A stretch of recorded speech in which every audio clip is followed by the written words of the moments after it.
Telugu Desam party polit bureau సభ్యుడిగా doctor BRS Ambedkar Konaseema జిల్లా కొత్తపేటకి చెందిన సీనియర్ నాయకుడు రెడ్డి సుబ్రహ్మణ్యం నియమితులయ్యారు. ఈ మేరకు పార్టీ రాష్ట్ర అధ్యక్షుడు కింజరపు అచ్చెన్నాయుడు మంగళవారం ఓ ప్రకటనలో విడుదల చేశారు. సుబ్రహ్మణ్యం గత టీడీపీ ప్రభుత్వ హయాంలో శాసన మండలి డిప్యూటీ చైర్మన్ గా, ఇన్ఛార్జ్ చైర్మన్ గా సేవలందించారు. గత 3 ఏళ్లుగా రామచంద్రపురం అసెంబ్లీ నియోజకవర్గ ఇన్ఛార్జ్ గా పనిచేసిన ఆయనను త్వరలో జగనన్నను అసెంబ్లీ ఎన్నికల్లో సీటు లభించలేదు. ఈ నేపథ్యంలో తెలుగుదేశం పార్టీలో అత్యున్నత హోదా కలిగిన పోలిట్ బ్యూరో సభ్యుడిగా నియమించి పార్టీ అధిష్టానం రెడ్డి సుబ్రహ్మణ్యానికి తగిన గౌరవం ఇచ్చింది. ఈ ఎన్నికలో ఆయన సేవలను ఉమ్మడి తూర్పు గోదావరి జిల్లాలో వినియోగించుకోవాలని పార్టీ అధిష్టానం చూస్తుంది.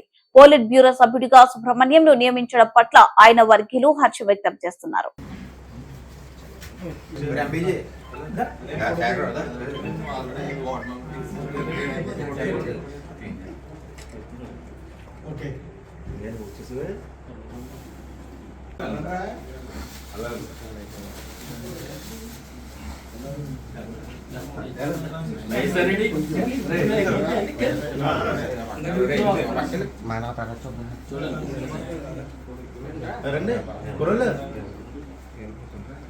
ఎలా ఉండరా ఎక్కడ కాశీ నుంచి ఎలా పడతావు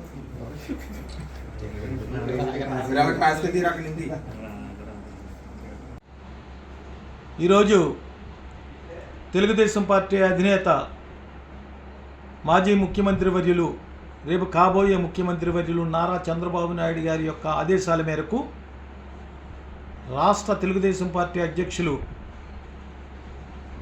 అచ్చెన్నాయుడు గారు ఒక లెటర్ ఒకటి రిలీజ్ చేయడం జరిగింది. అందులో నన్ను తెలుగుదేశం పార్టీ పోలిట్ బ్యూరో సభ్యులుగా నియమించినట్లు ప్రకటించినటువంటి సందర్భంలో నాకు చాలా ఆనందంగా ఉంది. అత్యున్నతమైనటువంటి పోలిట్ బ్యూరో సభ్యుడిగా తెలుగుదేశం పార్టీలో నన్ను నియమించినందుకు చంద్రబాబు నాయుడు గారికి, నారా లోకేష్ గారికి ప్రత్యేకమైనటువంటి కృతజ్ఞతలు, ధన్యవాదాలు, నమస్కారాలు తెలియజేసుకుంటూ ఉన్నాను.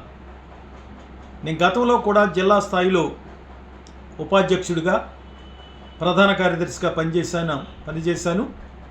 అదే రకంగా రాష్ట్ర స్థాయిలో తెలుగుదేశం పార్టీలో కార్యనిర్వాహక కార్యదర్శిగా, ప్రధాన కార్యదర్శిగా పనిచేసినటువంటి అనుభవం ఉంది. అలాగే ఉమ్మడి ఆంధ్రప్రదేశ్ రాష్ట్రానికి బీసీసీఎల్ అధ్యక్షుడిగా పనిచేశాను. అధికారికంగా 1981లో సర్పంచ్గా నా రాజకీయ జీవితాన్ని ప్రారంభించి సుమారు 43 సంవత్సరాలు సుదీర్ఘ ప్రయాణంలో సర్పంచ్గా 2 సార్లు ఇక్కడ గెలిచి ఎమ్మెల్సీగా పనిచేసి ఆ సభకు డిప్యూటీ చైర్మన్గా, కొంతకాలం ఇన్ఛార్జ్ చైర్మన్గా కూడా పనిచేసినటువంటి అనుభవం నాకుంది. ఇటు అధికారికంగా అటు పార్టీగా పనిచేసినటువంటి అనుభవం దృష్ట్యా చంద్రబాబు నాయుడు గారు నాకు ఈ అత్యున్నతమైనటువంటి పోలిట్ బ్యూరో సభ్యుడిగా నియమించినందుకు మరొకసారి వారికి కృతజ్ఞతలు తెలియజేస్తూ, ఆ పదవికి ఏ నమ్మకంతో అయితే నాకు ఇచ్చారో ఆ నమ్మకాన్ని వమ్ము చేయకుండా నా సాయశక్తుల ఈ పదవి ద్వారా ఈ పార్టీ బలోపేతానికి కృషి చేస్తానని తెలియజేస్తున్నాను.